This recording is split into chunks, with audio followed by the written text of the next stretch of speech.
ಆದ್ರೆ ಮಾನವೀಯತಾ ದೃಷ್ಟಿಯಲ್ಲಿ ಇವರೆಲ್ಲ ನನ್ನ ಹತ್ರ ಬಂದಾಗ ಈ ಜೀನ್ಸ್ ಪ್ಲಾಂಟ್ ಓಪನ್ ಆಗೋದು ಆಮೇಲೆ ನೋಡ್ಕೊಳ್ಳೋಣ. ಫಸ್ಟ್ ನಮ್ಮ ಲೇಬರ್ಸ್ ಯಾರು ಬೇರೆ ಕಡೆಯಿಂದ ಬಂದಿದ್ದಾರೋ ಅವ್ರು ಇರಕ್ಕಂತೂ ಒಂದು ನಮ್ಗೆ ಸಣ್ಣದಾಗಿ ಒಂದು ಕರೆಂಟ್ ಅನ್ನ ವ್ಯವಸ್ಥೆಯನ್ನು ಮಾಡ್ಕೊಡ್ಬೇಕಂದ್ರೆ ಅವತ್ತೇ ನಾವು ನಾರಾಯಣ ಸ್ವಾಮಿ ಅವ್ರ ಹತ್ರ ಮಾತಾಡಿ KB ಅಫಿಷಿಯಲ್ಸ್ ಕೂಡ ಹೇಳಿ ಒಂದು 15-20 ದಿವಸ ಕೆಳಗೆ ಅವ್ರಿಗೆ ಆ ವ್ಯವಸ್ಥೆಯನ್ನು ಮಾಡಿದ್ವಿ.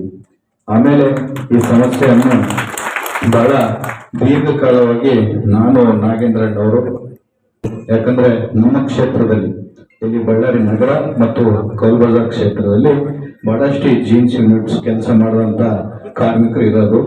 ನಾವು ನಾಗೇಂದ್ರಣ್ಣವರು ನಾಸಿರಣ್ಣವರು ಚರ್ಚೆ ಮಾಡಿ ಇದಕ್ಕೆ ಆದಷ್ಟು ಬೇಗ ನಾವು ಪರಿಹಾರವನ್ನು ತಗೊಂಡು ಬರ್ಬೇಕಂತೇಳಿ ಒಂದೇನು ತೀರ್ಮಾನವನ್ನು ತಗೊಂಡಿದ್ವಿ. ಆ ನಿಟ್ಟಿನಲ್ಲಿ ನಿನ್ನೆ ಮುಖ್ಯಮಂತ್ರಿಗಳು ಮತ್ತೆ ಉಪಮುಖ್ಯಮಂತ್ರಿಗಳು, ನಮ್ಮ ಜಿಲ್ಲಾ ಉಸ್ತುವಾರಿ ಸಚಿವರಾದಂತಹ ಜಮೀರ್ ಅಹಮದ್ ಖಾನ್ ಅವರು, MB ಪಾಟೀಲ್ ಅವರು ಇವರೆಲ್ಲ ಸೇರಿದಂತ ಸಮಯದಲ್ಲಿ ನಾಗೇಂದ್ರಣ್ಣವರು ನಾವು ಅವ್ರನ್ನ ರಿಕ್ವೆಸ್ಟ್ ಮಾಡಿದಾಗ ಮತ್ತೆ ನಮ್ಮ ನಾಸಿರಣ್ಣವರು ಅವ್ರನ್ನ ರಿಕ್ವೆಸ್ಟ್ ಮಾಡಿದಾಗ ತಕ್ಷಣಕ್ಕೆ ETP ಪ್ಲಾಂಟ್ಸ್ ಯಾರ್ಯಾರಿಗೆ ಫ್ಯಾಕ್ಟರಿ ಹೋಗಿದ್ದಾನೋ ತಕ್ಷಣಕ್ಕೆ ಅವನು ಓಪನ್ ಮಾಡ್ಬೇಕಂತೇಳಿ ಮುಖ್ಯಮಂತ್ರಿಗಳು ಪೊಲ್ಯೂಷನ್ ಕಂಟ್ರೋಲ್ ಬೋರ್ಡ್ ಅವರಿಗೆ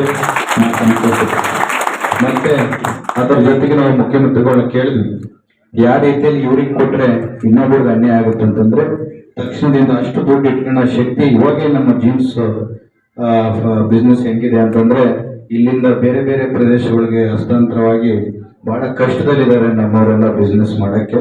ನೀವು ಸಹಕಾರ ಮಾಡ್ಬೇಕಂತಂದ್ರೆ MB ಪಾಟೀಲ್ ಸಾಹೇಬರು ಮತ್ತೆ ನಮ್ಮ ಮುಖ್ಯಮಂತ್ರಿಗಳು ಅವರು ಕಲಿತು KKRDBಯಲ್ಲಿ 11 ಕೋಟಿ ಮತ್ತೆ ನಮ್ಮ KIDBಯಿಂದ ಒಂದು 11 ಕೋಟಿ ರೂಪಾಯಿಯಲ್ಲಿ 22 ಕೋಟಿ ರೂಪಾಯಿಯಲ್ಲಿ ಅತಿ ಶೀಘ್ರದಲ್ಲಿ ನಾವು CETP ಪ್ಲಾಂಟ್ ಅನ್ನು ಮಾಡಿಕೊಂಡು ಎಲ್ಲ ಏನಿವತ್ತು ಅರ್ಧಕ್ಕಿಂತ ಜಾಸ್ತಿ ETP ಇದ್ದವರು ಶುರು ಇವತ್ತಿಂದಲೇ ಮಾಡ್ಕೊಂತಾರೆ. ಮಿಕ್ಕಿದವ್ರಿಗೆ ಆದಷ್ಟು ವೇಗವಾಗಿ ಕೆಲಸವನ್ನು ಮಾಡಿಕೊಂಡು ಮಿಕ್ಕಿದವ್ರನ್ನೆಲ್ಲ ನಾವು ಅವ್ರಿಗೆ ಸಹಕಾರ ಮಾಡ್ತೀವಿ.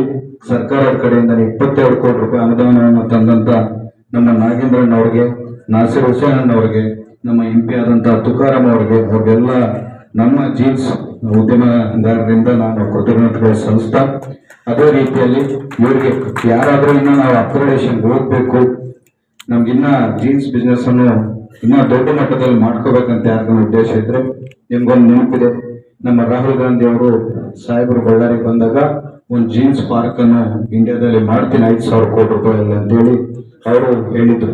ಅದೇ ರೀತಿಯಲ್ಲಿ ಇವಾಗ ಒಂದು 150 ಎಕರೆಯನ್ನು ಅವಾಗ ನಾವು ಒಂದು ಲ್ಯಾಂಡ್ ಅಕ್ವಿಸಿಷನ್ ಅನ್ನು ಮಾಡ್ಕೊಂಡಿದ್ವಿ.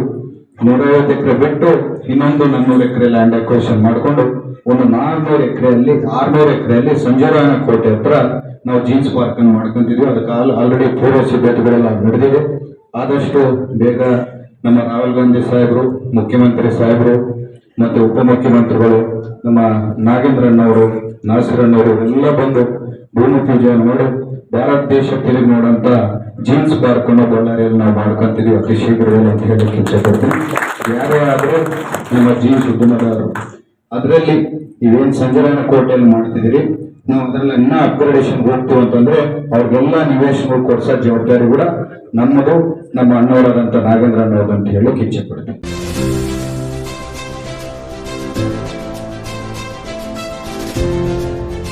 ಇದು ಸೂರ್ಯ ನ್ಯೂಸ್ ಕನ್ನಡ.